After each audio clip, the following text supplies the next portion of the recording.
All right, Samori Benjamin here with one of the best players in the game here, 2023 All-Star as well as 2021 All-Star, Texas Rangers second baseman, Marcus Semien. Marcus, thank you for joining us really quickly. I know that you're getting prepared for this game, so just really quickly, I know you're from San Francisco, and you managed to make it here. You're one of the best players in the game. Just how did you come about playing baseball in San Francisco? I was born in San Francisco. Mom and I moved to the East Bay, to Berkeley, California. So I really grew up in the East Bay, where we were fortunate enough to have the Giants and the Oakland Athletics in the same area. So I got to choose. It was a treat for me to go watch Barry Bonds, my favorite player. It's the historic run that he went on in the early 2000s. Even when I was younger, when MVPs and a lot of influential black players I looked up to. Barry, Derek Jeter here in New York, Barry Martin. So I just continue to watch the game. Yeah, and you are a middle infielder with a lot of power. Traditionally, we don't see a lot of middle infielders with big-time power, and in fact, 2 years ago, you set the record for most home runs in a season by second baseman when you were with Toronto. So that's big time. Yeah, so it's interesting that you talk about Barry Bonds, some of the players who you rooted for. Now, just coming up, and I know you were drafted, before you were drafted, you played your college ball with California, Berkeley. How did you make that decision to play there and not, because you were drafted before you played college ball, so how did you decide to go bypass your draft and play college ball at Berkeley? Yeah, so I was drafted out of high school in the 34th round. I was offered around $50,000 for an education at Cal Berkeley.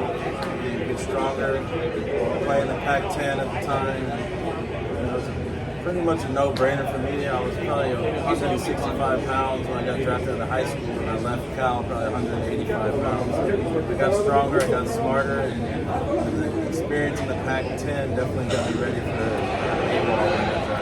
A couple more for you. You mentioned how there were a lot of black ball players that you grew up rooting for, and now we know there's not a lot of Afro-American ball players. In fact, 3 teams who came through here recently didn't have one Afro-American player on their team. But just, what do you just see the game being at in terms of interest level among black kids towards baseball?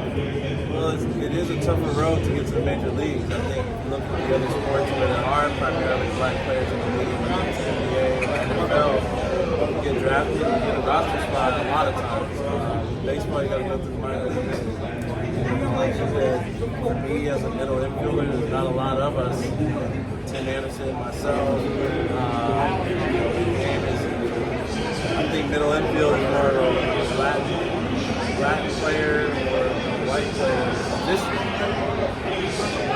Whatever the case may be, I think that as a young player, I just learned, I love the game, I watch the game, and I want to get better and better at it. And I see how my focus on it. And I encourage any young black kids who are playing the game to just stick with it, because there's a lot of opportunity out there. Yeah, and I want to point out that there's a lot of Afro-American outfielders who have played in the majors who started off as shortstops and they got moved into the outfield at some point in the minor leagues. Guys like Adam Jones, Upton Brothers, there's several guys. So did anyone try and put you in the outfield in the minor leagues?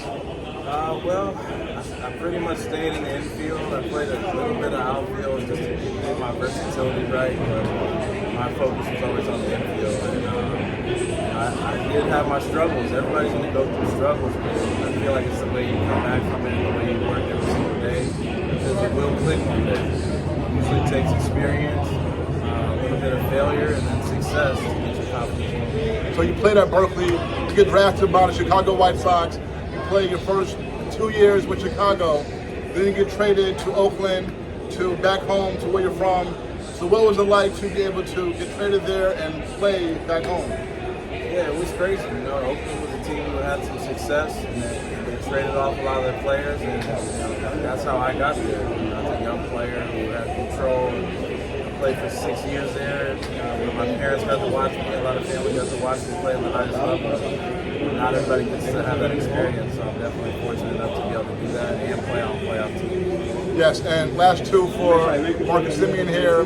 Just what was it like to you 2021, you have that time in Toronto, you're playing north of the border, and you had that big season where you have 45 home runs and you set the record for most home runs in a season by a second baseman. It was a crazy year because the border was not open at the beginning of the year. So we were playing in our spring training home, then we played in the AAA home, and then we finally got to Toronto. And once we got to Toronto, the team really took off. We missed the playoffs by one game, but the talent was through the roof in that, on that roster. You still see those guys doing good things now. So definitely a great place for me to play and get better. It's a one-year deal, but definitely propelled my career. I just want to ask you about Oakland. They're leaving, and they have a storied history there. Won several championships in the 70s, won one in '89 over the San Francisco Giants.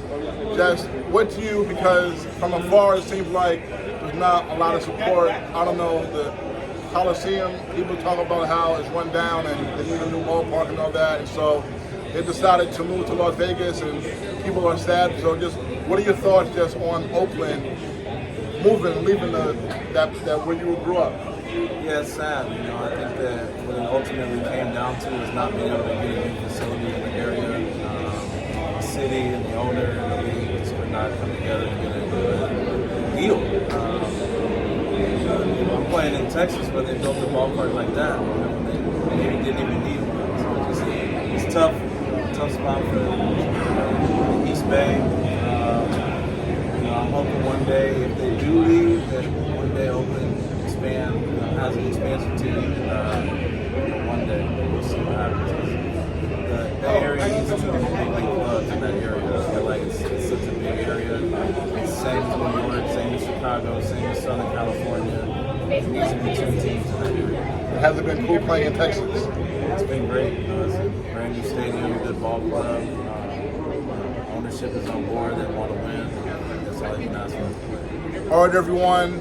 Two-time All-Star. Again, the single-season record holder, most home runs in a year by second baseman, Marcus Semien, one of the best players in the game. Thank you so much for your time. Appreciate it. All right, folks, we're back.